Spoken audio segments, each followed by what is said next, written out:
Hare Rama, Hare Rama, Rama Rama, Hare Hare, Hare Krishna, Hare Krishna, Krishna Krishna, Hare Hare, Hare Rama, Hare Rama, Rama Rama, Hare Hare.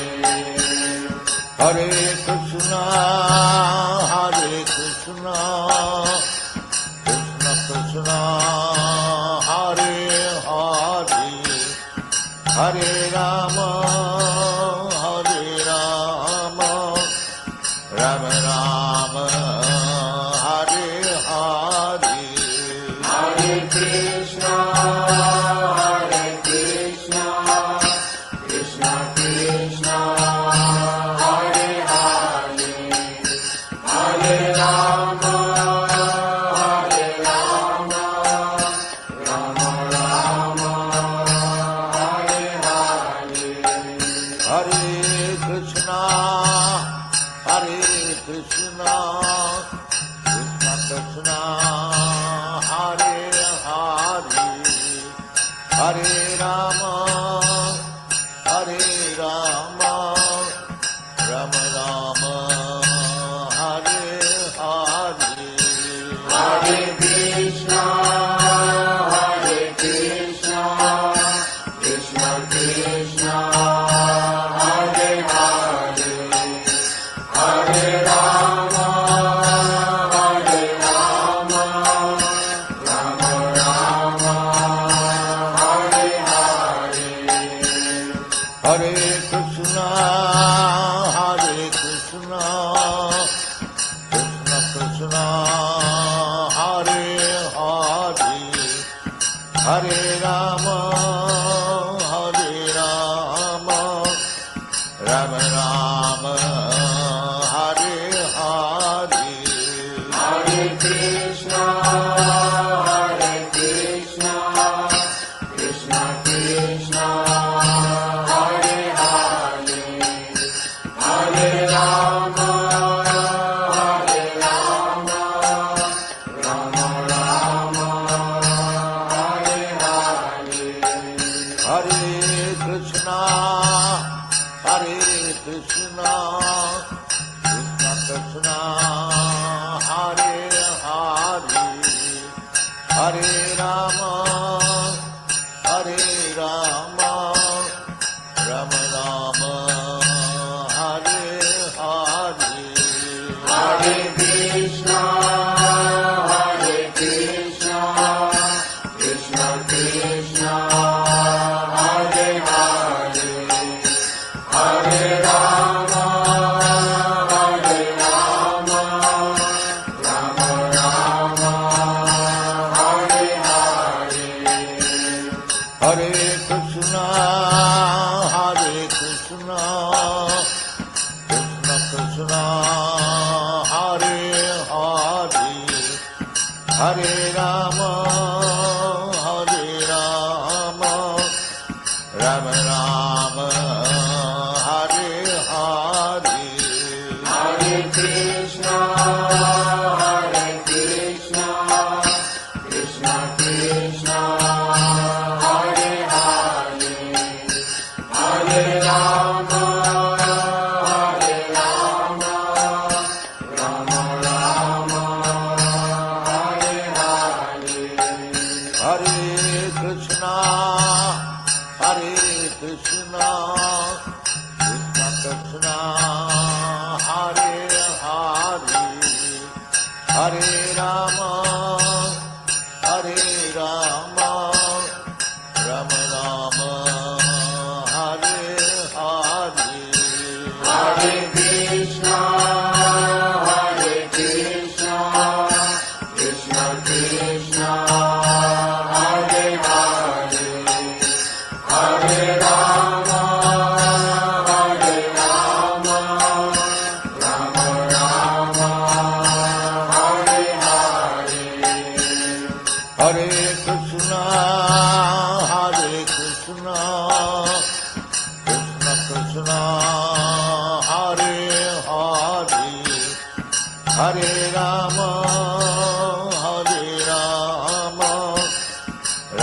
Rama, Hare Hare, Hare Krishna, Krishna Krishna, Hare Hare, Hare Rama, Rama Rama, Hare Hare.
Hare Krishna, dear devotees.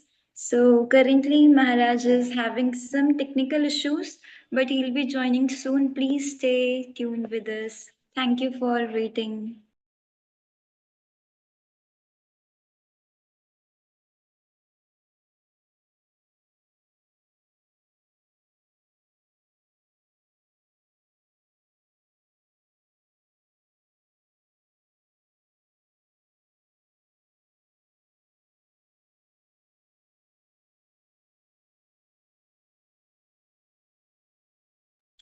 So, Hare Krishna, dear devotees. So, Maharaj has kindly joined this session, and I welcome you all to our day 11 of 21 day Śrīmad Bhāgavatam reading challenge. And the speaker for today is His Holiness Vedavarsity Swami Maharaj. And it is our very, very, very great fortune that we are getting to have the association of Maharaj through this class. So, before we begin, I would like to give a short introduction about Maharaj. So, Maharaj was born in Gujarat in India, and Maharaj then in his later on in his life he with his family moved to East Africa in the mid 50s, and afterwards they migrated to USA in September 1971, where Maharaj met Srila Prabhupada's disciple and he got initiated by his divine grace A.C. Bhaktivedanta Swami Srila Prabhupada. And Maharaj, he himself recollects that he was always more interested in spiritual matters and welfare of the people than in any business matters. And as a young adult, he made a daily practice of reading Bhagavad Gita shlokas and also studied the Sanskrit language during his high school years. And Maharaj has also, in the previous years, Maharaj has also been busy in very much managerial service. But now Maharaj is an initiating guru, and he has been literally traveling all over the world and preaching. So, Maharaj, we are very grateful, Maharaj, that you have such a packed schedule, but yet you took the time out for us and you are here to kindly give your association to all of us and to take the session. Maharaj, you can kindly take over from here.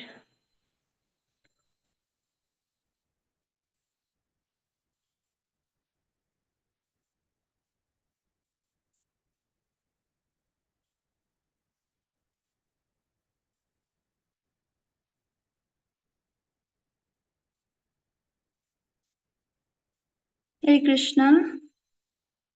Mm, Maharaj, you're not audible, or your video is also not on.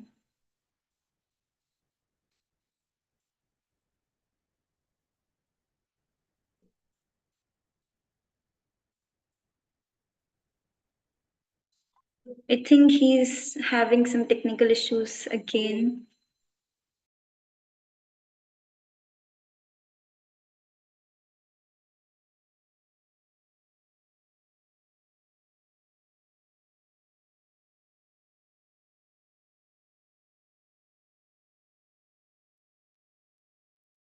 Hare Krishna. Hello. Haribol.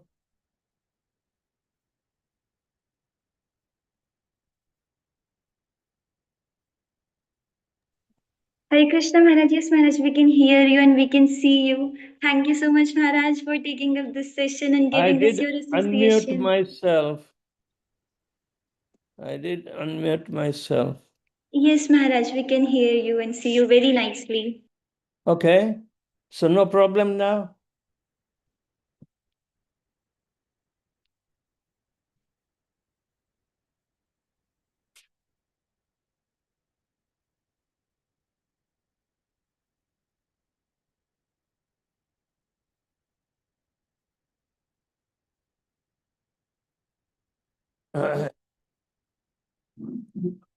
Om Ajnanatimirandasya Jnananjana Shalakaya Chakshulmilitan Yena Tasmai Sri Guruve Namaha.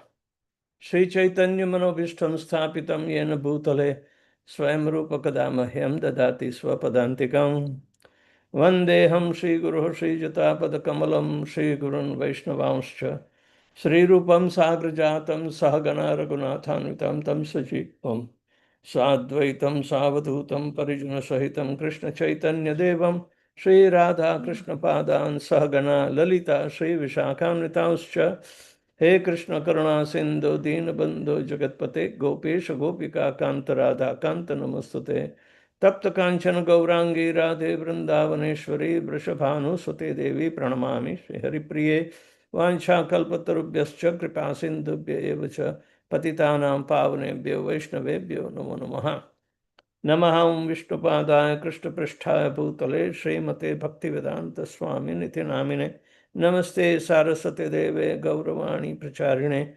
Nirvishesha Shunyavadi Paschatya Deshatarine Jai Shri Krishna Chaitanya Prabhu Nityananda Shri Advaita Gadadhar Shivasadi Gaur Bhaktivinoda Hare Krishna Krishna Krishna Hare Hare Hare Ram Ram Ram Hare Hare. The topic that the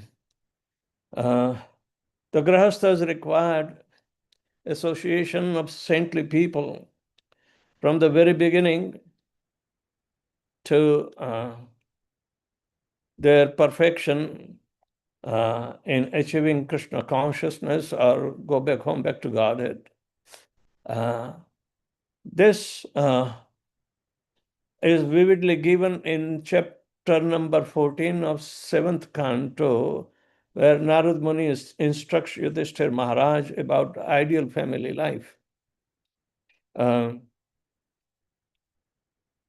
People, those who do not know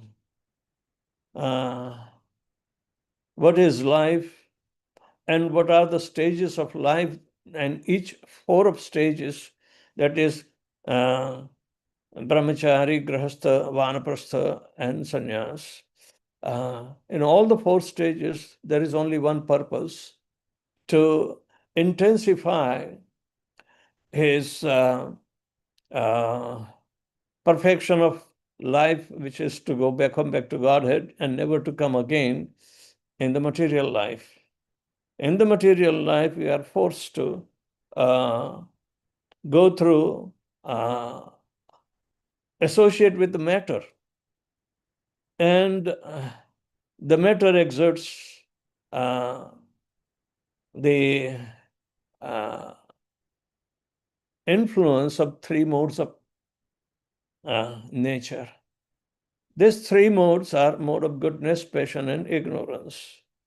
But in Kali Yuga, and that too in family life, which is meant for entanglement, is a calculated risk which is taken to become more responsible for the serving the Supreme Personality of Godhead in maintaining the material world. Maintenance.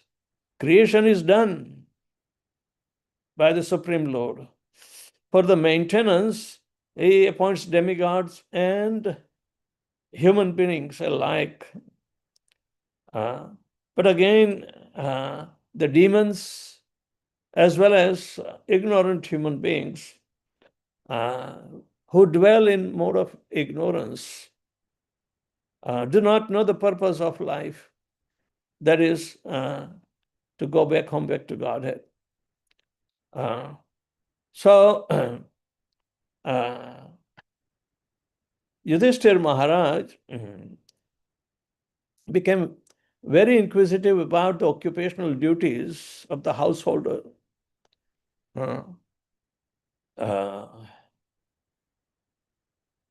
Then Narad Muni, being his spiritual master, is advising him that a grahastha's first duty is to fully dependent on Vasudeva, means fulfill the desire of Lord Shri Krishna for that particular stage of life, which is to maintain each and every living entity's sustenance. He must be a provider.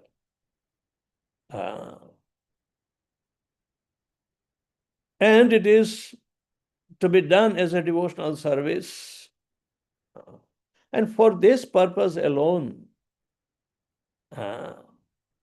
he will have to depend on the instructions of the authorities and association of the devotees who are actually engaged in devotional service.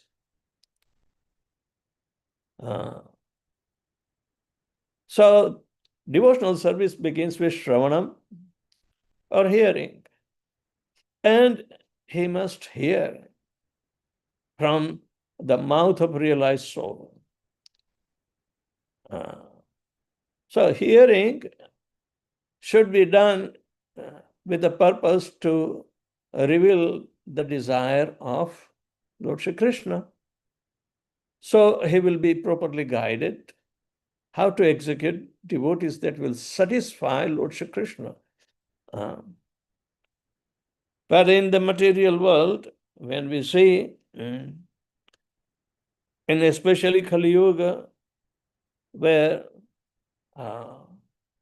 the cardinal principle between attraction of the sexes is striyo punsan maithuni bhavam tayor ahur hriday granthist atagriha kshetrapta vittaihi janasya mohoyam aham mameti. These entailing activities start with sex life, and which is regulated and controlled by marriage system. That was the purpose. And that too in reference to the holy matrimonial process, where both husband and wife are treated like Vishnu and Lakshmi in due course of the vows taken for maintenance and fulfillment of the obligations which are given by the grand sire Brahma, the progenitor of this material world. Brahma made this ninth creation called Nara out of 10, the 10th being the demigods and demons. Naturally, it is expected that the householders must become favorable to maintain the material world. They should be guided by the demigods. Demigods are generally in the mode of goodness.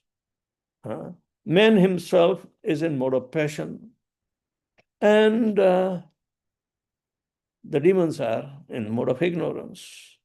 So if human being is in between, to make successful the obligations of the life, that will be to cultivate mode of goodness, and the instructions which are given by the sadhus to maintain his obligations always under the mode of goodness.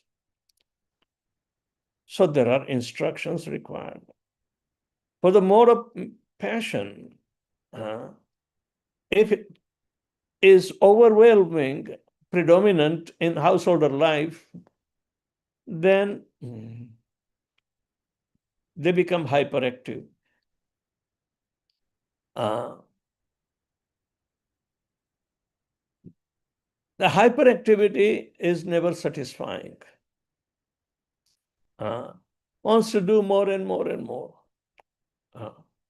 So there is no end to the satisfaction in the human society.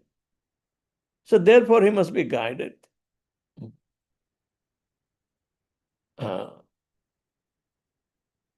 What is the end result? For those who are in mode of passion and performing the activities which are never satisfying, they try to struggle with the existence. To struggle against the existence for their perfection becomes very difficult. Why? because they are bereft of Atma Tattva. Bereft of Atma Tattva means they do not know the truth about their being soul, part and parcel of the Supreme, and they do not have their conception. Rather, they are more in bodily conception, so they become completely obsessed with sense gratificatory activities and thus lose the knowledgeability of the soul. So, what is the end result for those who are in mode of passion and ignorance? Parabhavasya bodha jato javanna jigyasam atma tattvam.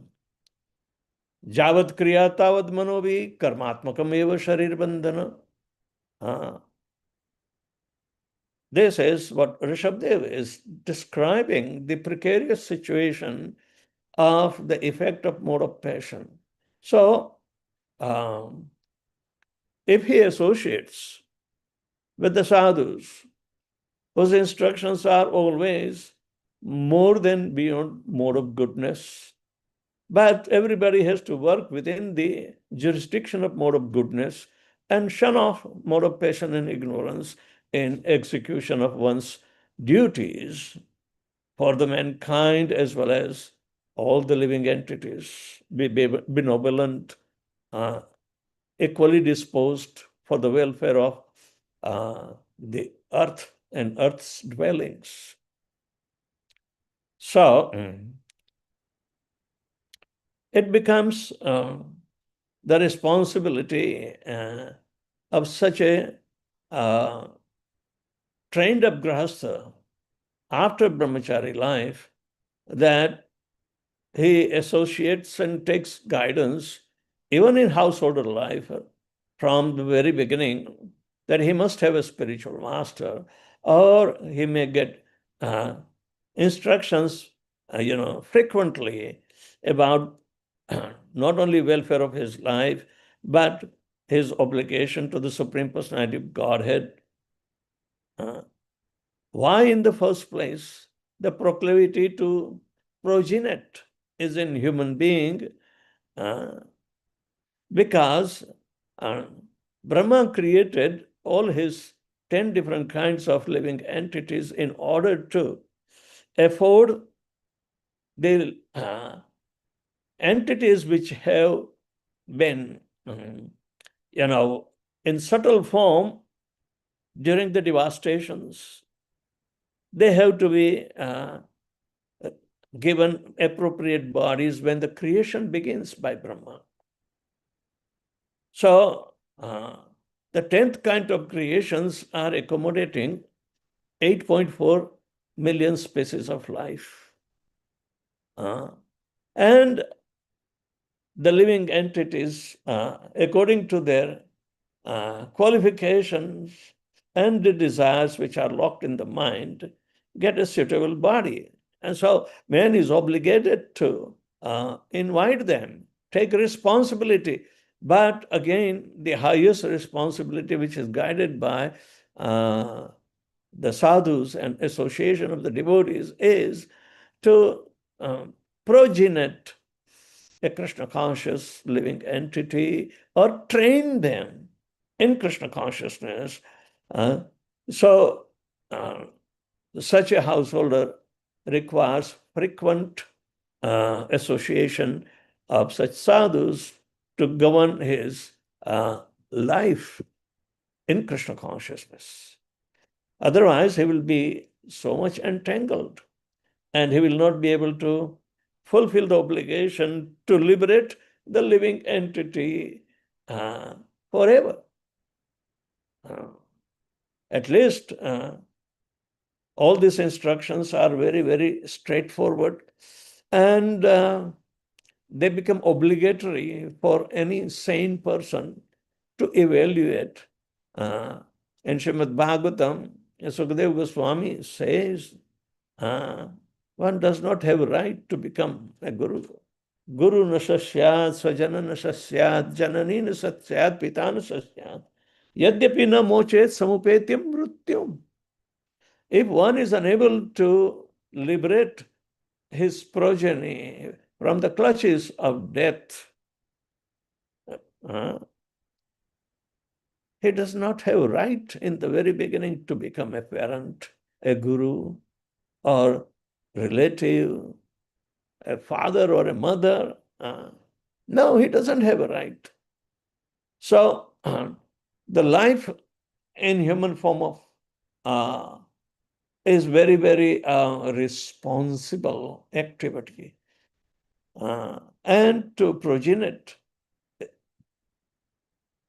a sane man cannot, or one who is guided by the sadhus, cannot beget accidentally out of lust. No.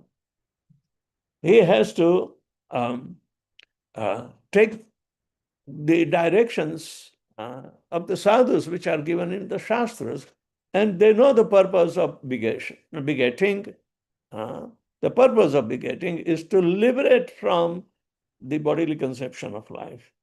They have been brought in bodily conception for an advancement that is affordable only in human form of life.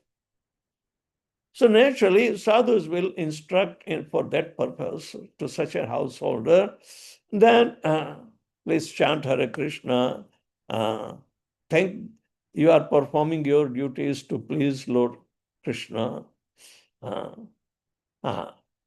There is equal, importance in getting involved in the household affairs as if, he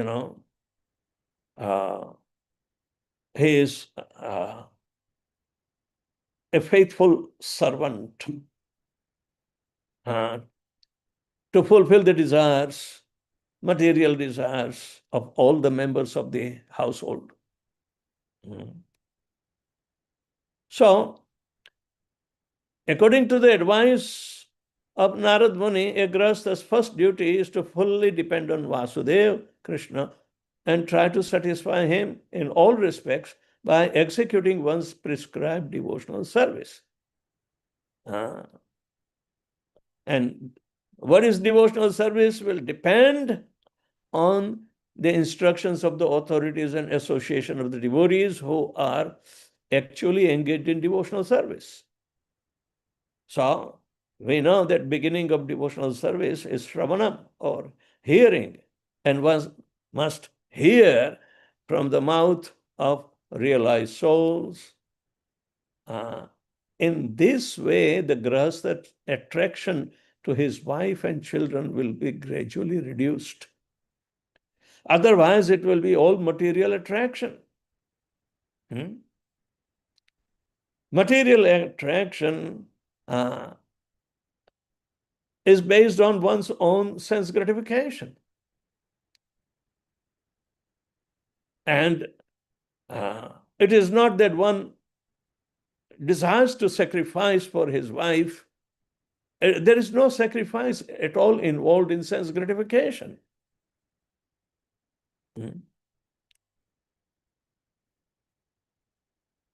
And as far as the maintenance of his family, a grahastha, while earning what he requires for his living, must be very conscientious and must not undergo extraordinary endeavor and simply to accumulate money and unnecessarily increase the material comforts.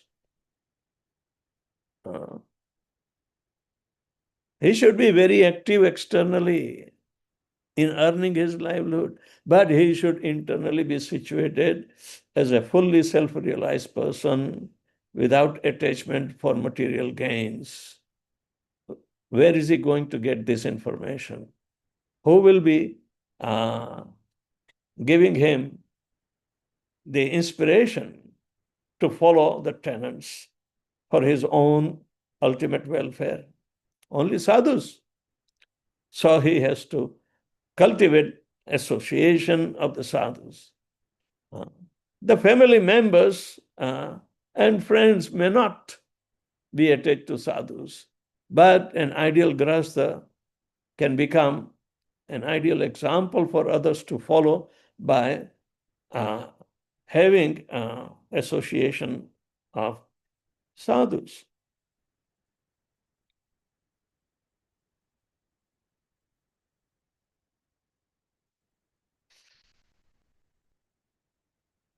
Many a times we see that when the family members become alert and alarmed that, oh, our breadwinner is becoming very much detached, so they may start giving different kind of advices for their own selfishness.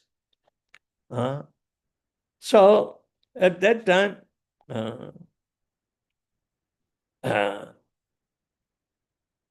what should the instruction of sadhus will be? Hey, Prabhu, you should externally agree with them, but internally detach from their entangling instructions. A grahastha is supposed to be engaged in his occupational duties.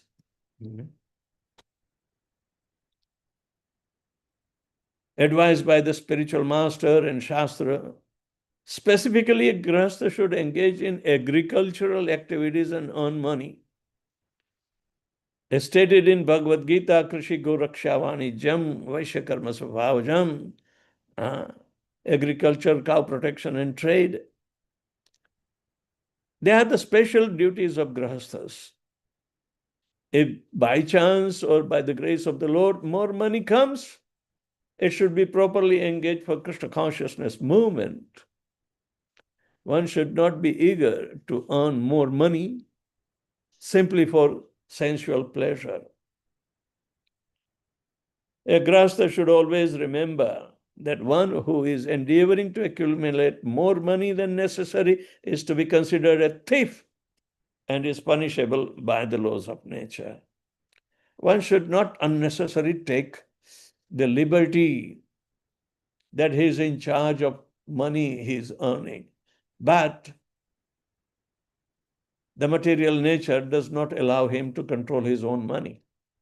If he has more surplus money, he will have to forcibly engage into speculatory activities. So speculative activities just like share and stock bonds, and remain in anxiety because they will be controlled by somebody else. But because he has unsatiated desire and want to earn more and more, he will be equally entangled. And a time will come, he will be suffocating because he does not have control on his own money. He may think it is all mine, but they are in oblivion. Now, a grahastha should be very much affectionate to other living entities like animals, birds, bees, because he is equally affectionate towards his own children.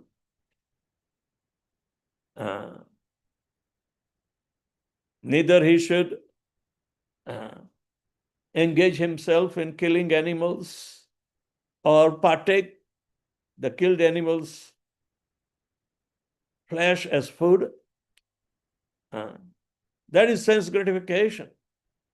He should provide the necessities of life even to the dogs and lowest creatures, and he should not exploit others for sense gratification. Factually, according to the instructions of Śrīmad Bhāgavatam, every grahastha is a great communist while provides the means of living for everyone. He is not miser. He does not live for his own family.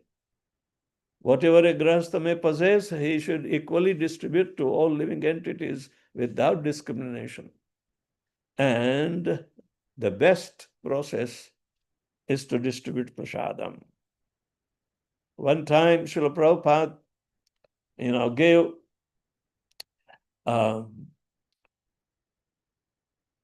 in Los Angeles some instruction to newly married couple. The man thought that, let me ask Srila Prabhupada, now I am a householder, what are my duties? And Prabhupada told him, tell your wife to cook and offer to Krishna. Then you go outside and yell, is there anybody hungry? Please come and take prasadam. People will come and satisfy them, and by giving them prasadam first. Then, if nobody is there, then you should feed your parents and children and wife, and you eat at last. Cook sumptuous prasadam. But that the gentleman, his disciple, he thought, no, there must be some specific instruction for a householder. So he asked again, Prabhupada, because now I am married, I must have a special instruction from you. And Prabhupada said for the second time, the same answer.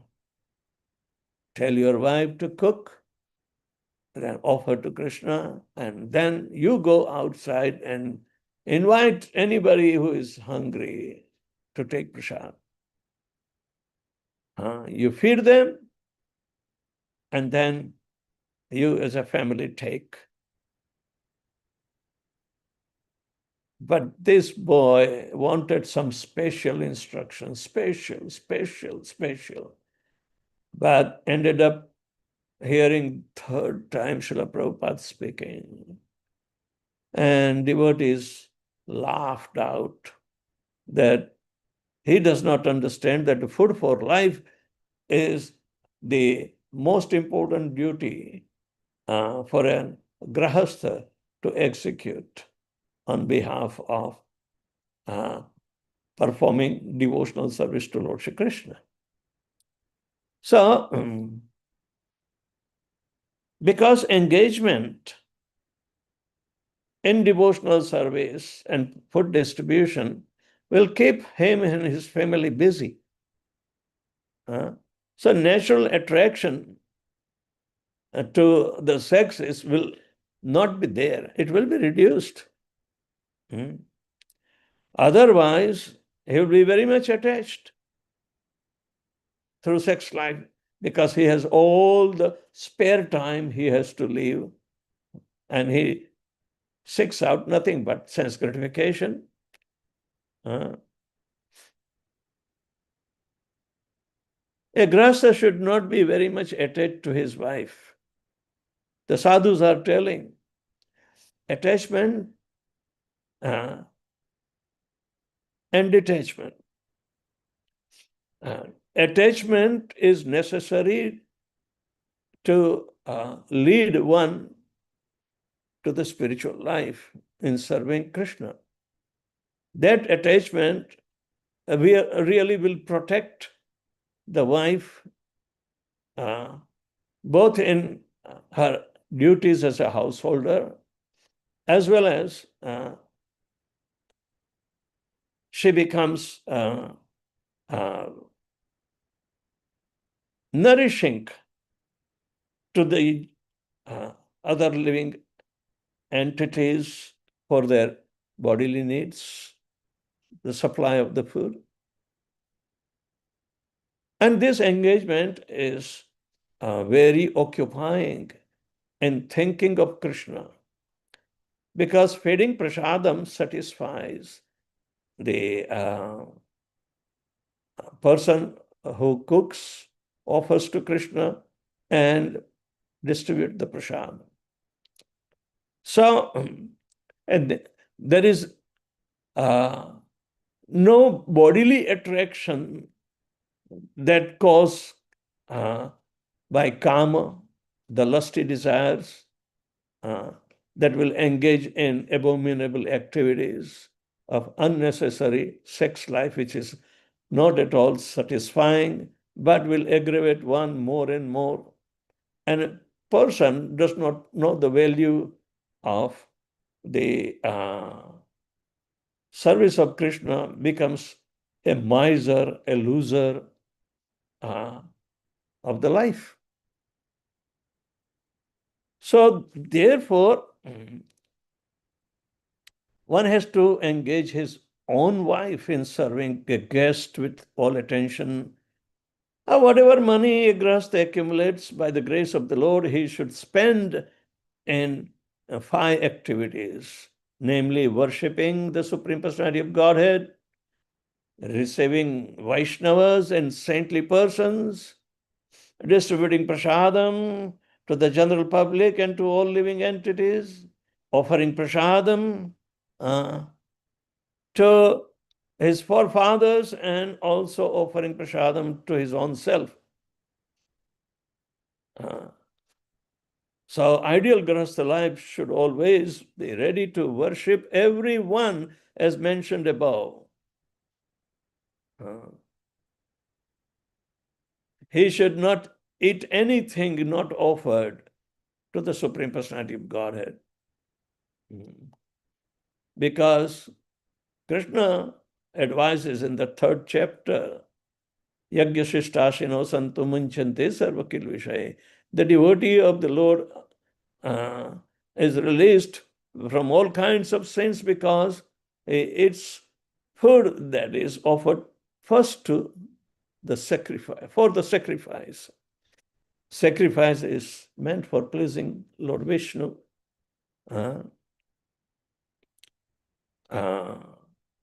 Then the grahastha should also visit the holy places of pilgrimage mentioned in the Padma Puranas and other Puranas. In this way, he should fully engage in worshipping the Supreme Personality of Godhead for the benefit of his family, his society, his country, and humanity at large. So,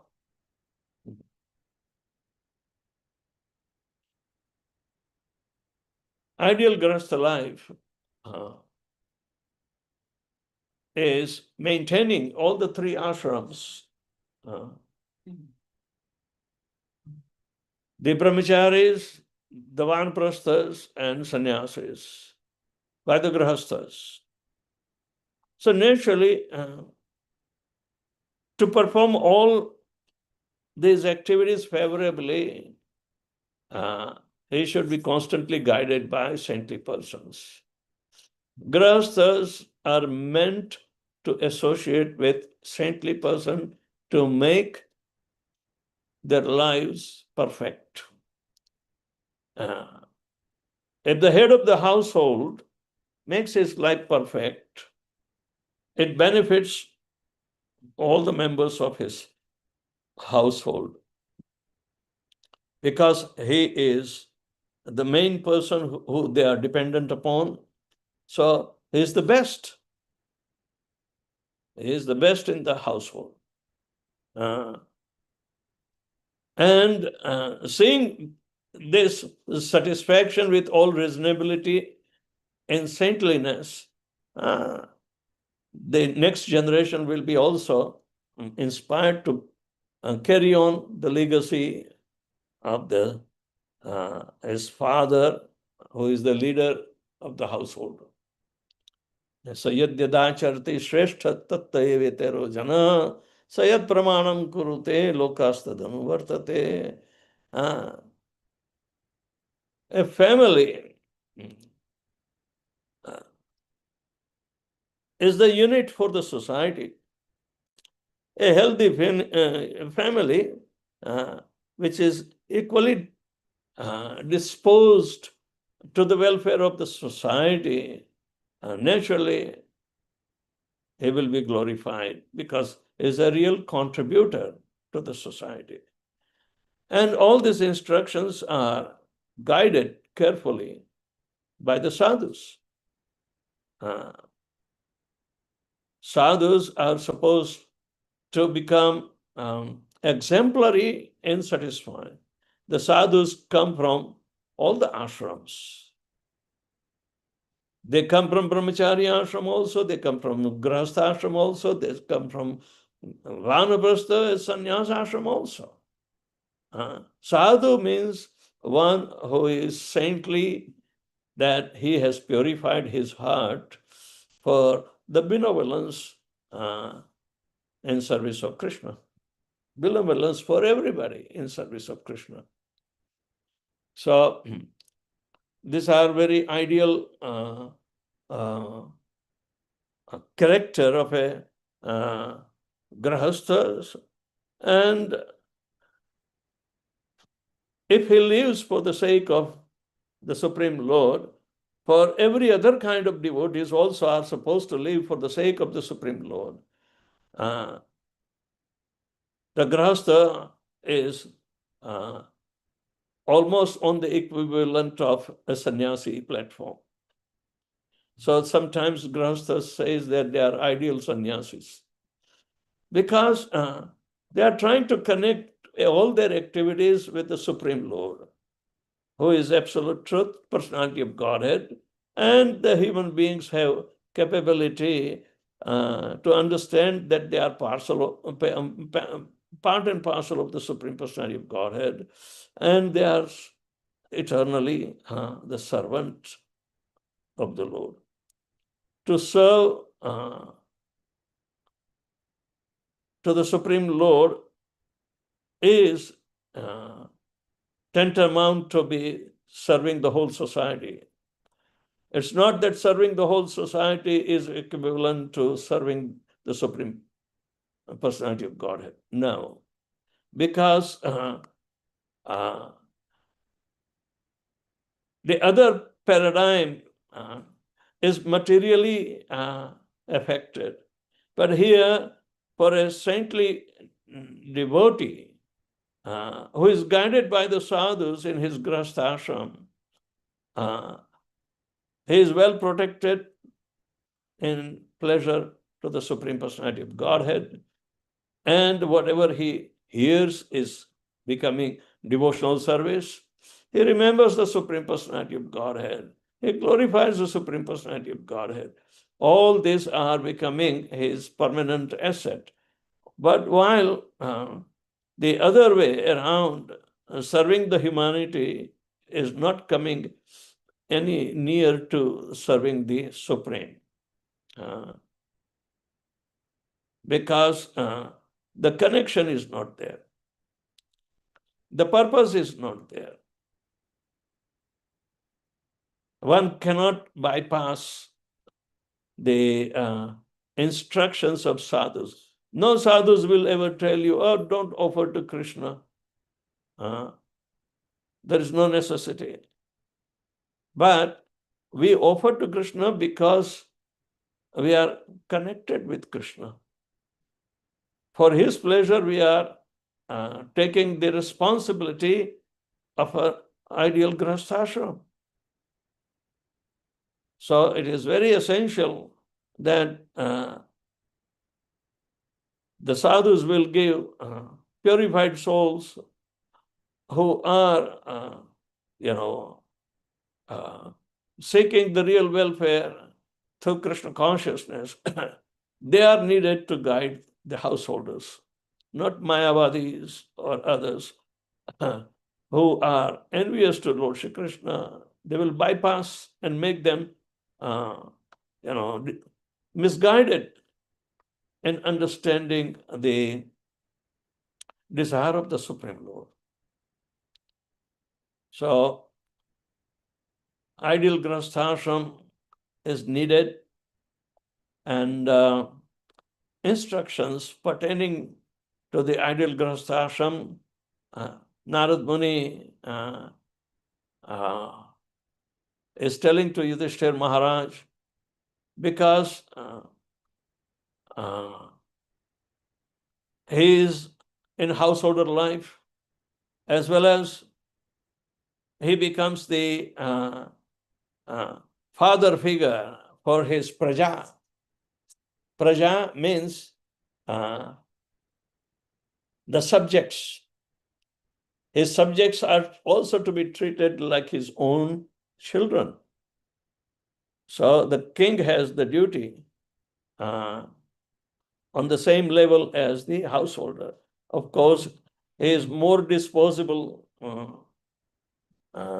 to the welfare of the public in that consideration wholesale. A householder has to perform the same with his whatever limitations are, but the business is the same.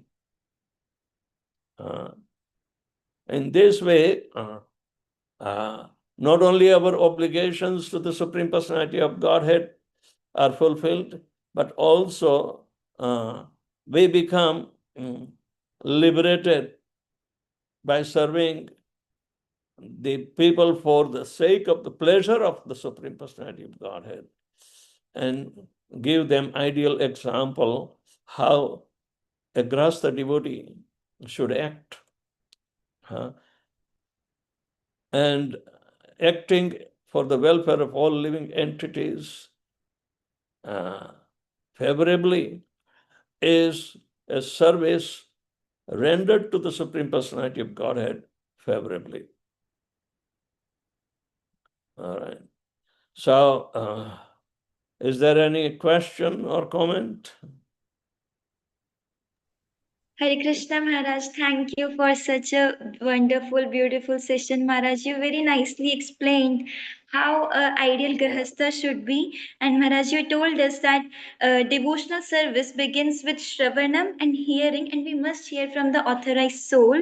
And you told us, Maharaj, that it is expected that the householders must become favorable to maintain the material world and be guided by demigods who are in mode of goodness, and that the purpose of begetting is to liberate from the bodily conception of life, and a grahastha's first duty is to satisfy Vasudeva by fully devoting themselves to execute devotional service, and a grahastha should be equally loving to every living entity, be it animals or whoever, and the food for life is the most important duty for a grahastha to execute. So thank you so much, Maharaj, for such a nice session. And now there are some questions, Maharaj. I can just read it out for you. Is it fine, Maharaj? Yes. Yes, Maharaj. So the first question is,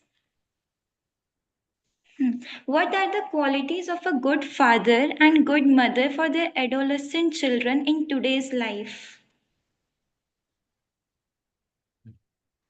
They should become compassionate on their transit age, which is very volatile, because they experience the changes which are unfamiliar, and their psyche becomes completely governed by the hormonal secretions, which are leading to mode of passion and uncontrollable urges. So adolescent life is very volatile. So being compassionate on their uncontrollable emotions during this time, they should become sympathetic but instructive, that these changes are for betterment, so they will become more responsible. They are not the signs of their agitation into the unsatiable desires. They have to be aware. If these desires remain unsatiable, then what will happen? Kama esha, krodha esha, rajo guna sammadva, mahashano mahapapma. So he must guide them that if these symptoms of mode of passion are not controlled, then they will lead to the 6 pitfalls due to the lust. Kama, krodha, moha, moha, and matsarya. All these symptoms are coming from unsatiable desires due to the lust. And lust is nityavairi. It is going to become your own enemy. It is not going to do good to you. Rather, it will lead you to mesmerize you that as if you are an enjoyer. But actually, these are the activities of mode of passion, and they want to control you. So this age is controlled by mode of passion. And one has to at least subdue it by cultivating mode of goodness. A family where children are growing in atmosphere of mode of goodness, they will inherit mode of goodness from the parents. And because the parents are an ideal example in agreeable service to Lord Shri Krishna in mode of goodness, then naturally even very alluring incidences in the adolescent life will give them a discrimination for the association of good rather than evil. Because we have to show them the pitfalls of if we succumb to the mode of passion that will lead to unsatiable desire, which are becoming irresponsible because you do not know the resultant reaction that you will have to be bearing the results. And at young age, you can't do that. You have to be mature enough to take that responsibility. Unwanted pregnancy, unwanted children, who will become responsible?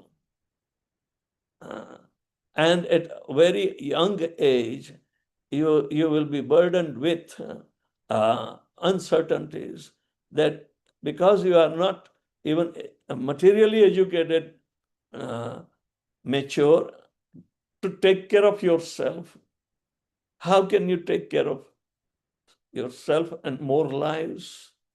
Unprepared. So there is a proper age that you should cultivate the knowledge of a responsible grahastha, ideal grahastha, a responsible person to contribute rather than become burden on the family and society. So they can cultivate these virtues in a good atmosphere. Mode of goodness should be prevailing. If the family is very ambitious, then naturally mode of passion will be prevailing, and everybody wants to compete with each other in fulfilling their ambitions.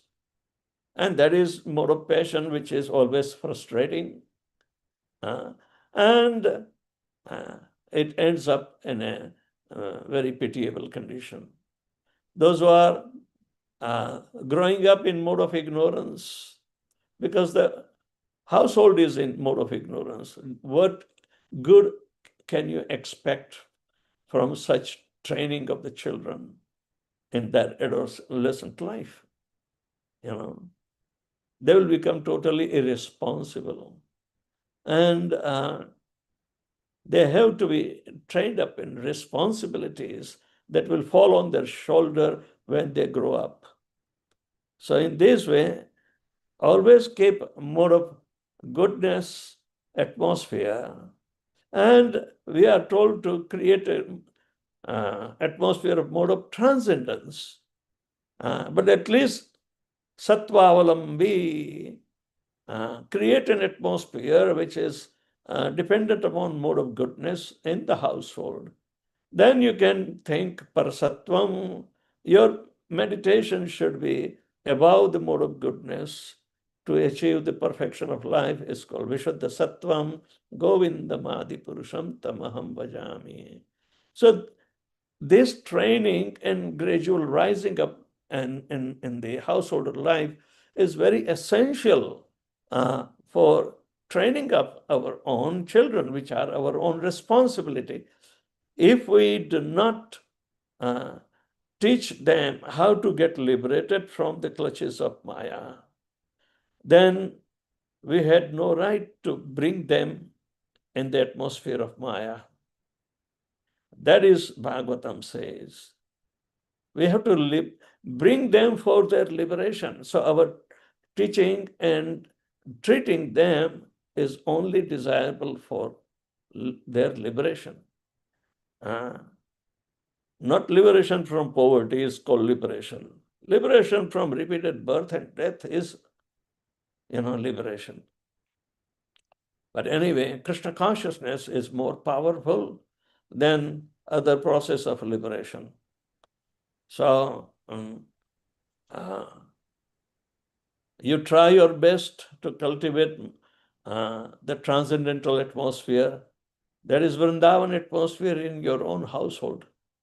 And Guru and Krishna will be pleased. Thank you, Maharaj, for the answer. The next question is, Maharaj.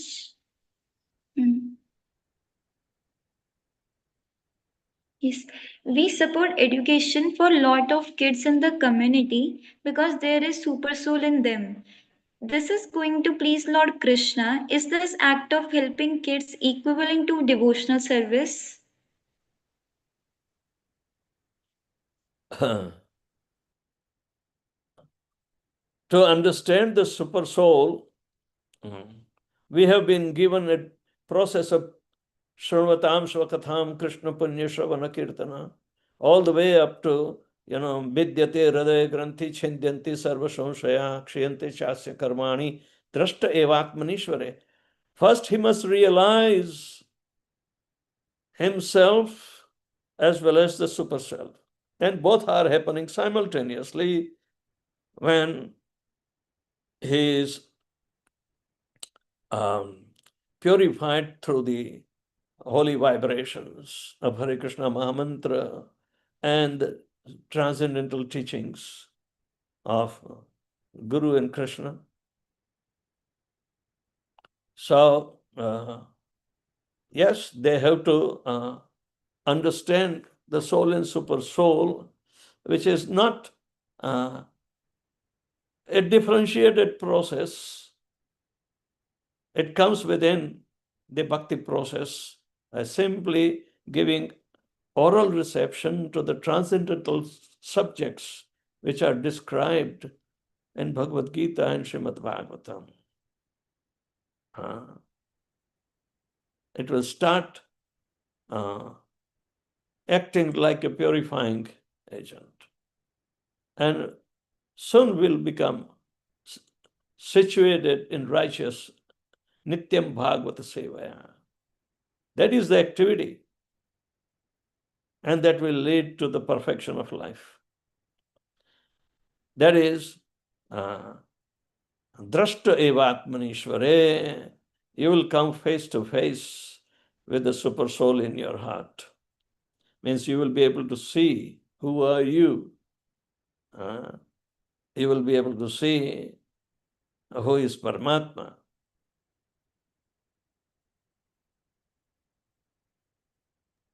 Yes, Maharaj. Maharaj, there are a couple of 2-3 more questions. Is it fine with you if I take them all? Yes. Yes, thank you, Maharaj. Yes, Maharaj. So the next question is, after completing the Grahastha life, how should a couple spend their Vanaprastha life when they are not living in India?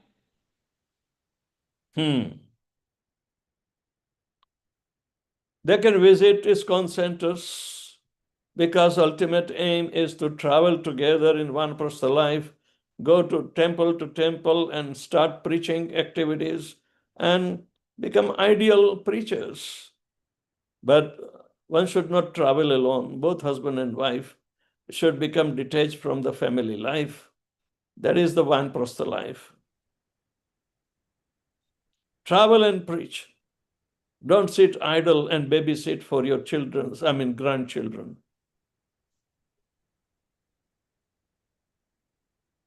That is not the duty of Vanaprastha life. We never hear, never read.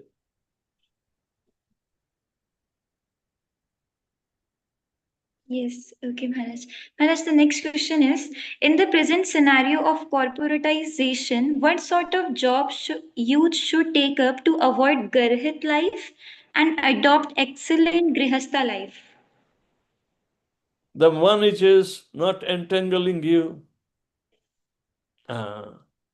in speculative activities. Just earn honestly and spend honestly for the pleasure of the Supreme. You know how to divide your hard-earned money in 50-50, Rupa Goswami's formula. Because the energy that you are using is Krishna's. So therefore, Krishna owns all the results. But if you start with 50% as a partner to Krishna,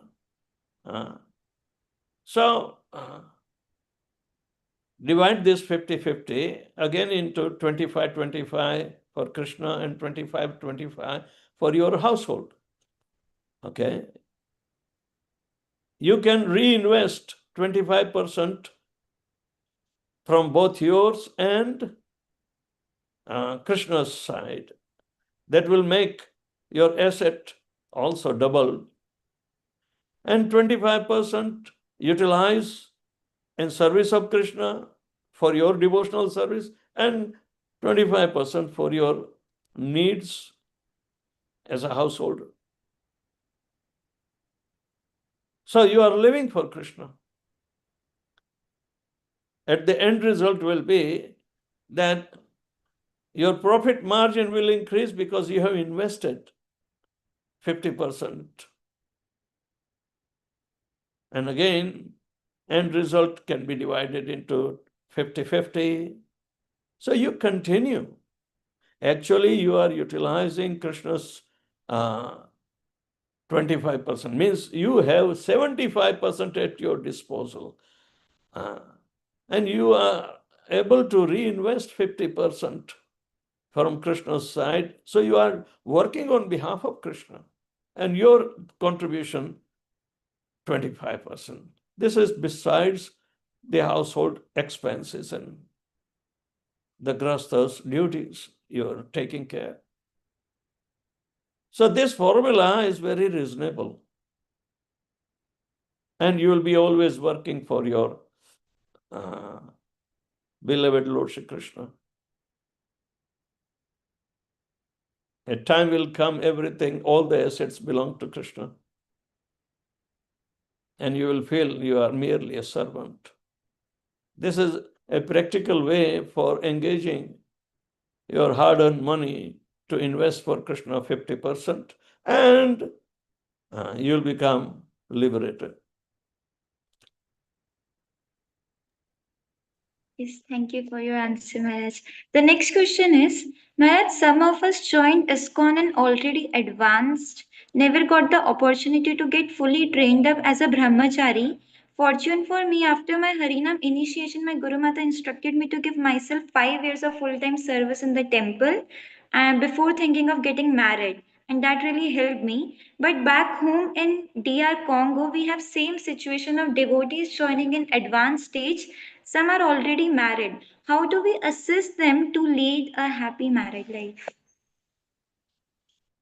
When the couple takes up Krishna consciousness, starting from chanting Hare Krishna, they are automatically surpassing all the stages, even if he has not gone to brahmachari training. Krishna consciousness can begin by coming into association of the devotees by our Agyat Sukruti. Some meritorious activities towards devotional service we might have rendered in previous lives gives us opportunity to associate with the devotees. So it transcends so many phases of material statuses like brahmachari or grihastha. People can take up Krishna consciousness from any age. But earlier the better. So why do we have to regret that, oh, I was not a good trained brahmachari? No. Api chesu duracharo bhajate mam ananya bhak. To bhaja Krishna ananya bhak can happen at any stage of life. But that is the beginning, and Krishna protects. He said, one who is arriving at the conclusion and worship me alone with full conviction, then sadhureva hi samantavya, is considered to be a sadhu. Even if he has some undesirable attachment or activities, never mind. Kshipram bhavati dharmatma swasachantam nigacchati kaunte pratijani name bhakta pranashyati. Do not regret our past, but act in living present, fully in Krishna consciousness by the mercy of the spiritual master. Take that advantage. It will surpass all the intermediary stages. It doesn't take one to become fully Krishna consciousness. A moment is good enough. Prabhupada says, if he is seriously disposed.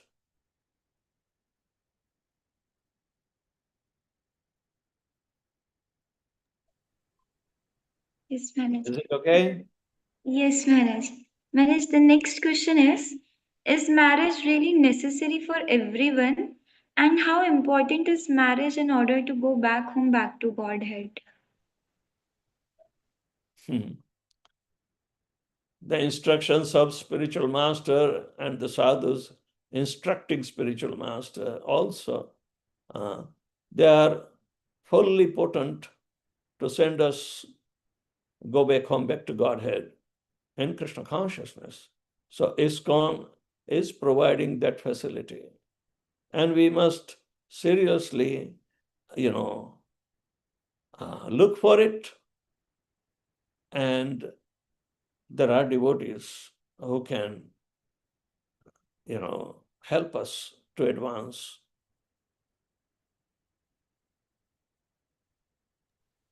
The last question for today is I don't see any difference between Lord Rama and Lord Krishna. When I read Ramayana, Lord Rama is glorified the same way as Lord Krishna is glorified in Śrīmad Bhāgavatam. I can't pick and choose because I enjoy worshipping both and serving both. Is it okay to keep doing it, Maharaj? What is the difference between Ram and Krishna? There is only one Supreme Personality of Godhead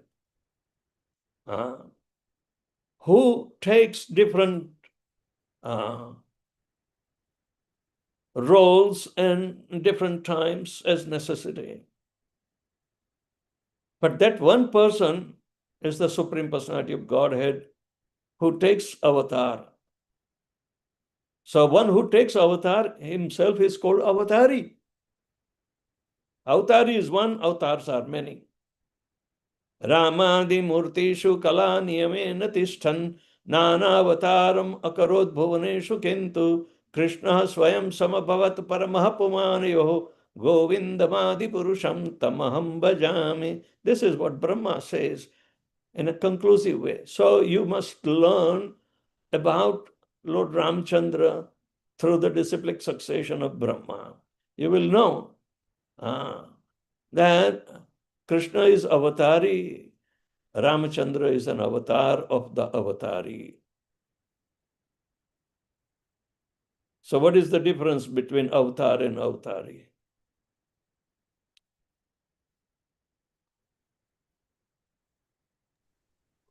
Thank you so much, Maharaj, for giving us your association today. And thank you so much for answering all the questions so nicely and so patiently. We are very grateful for your association, Maharaj.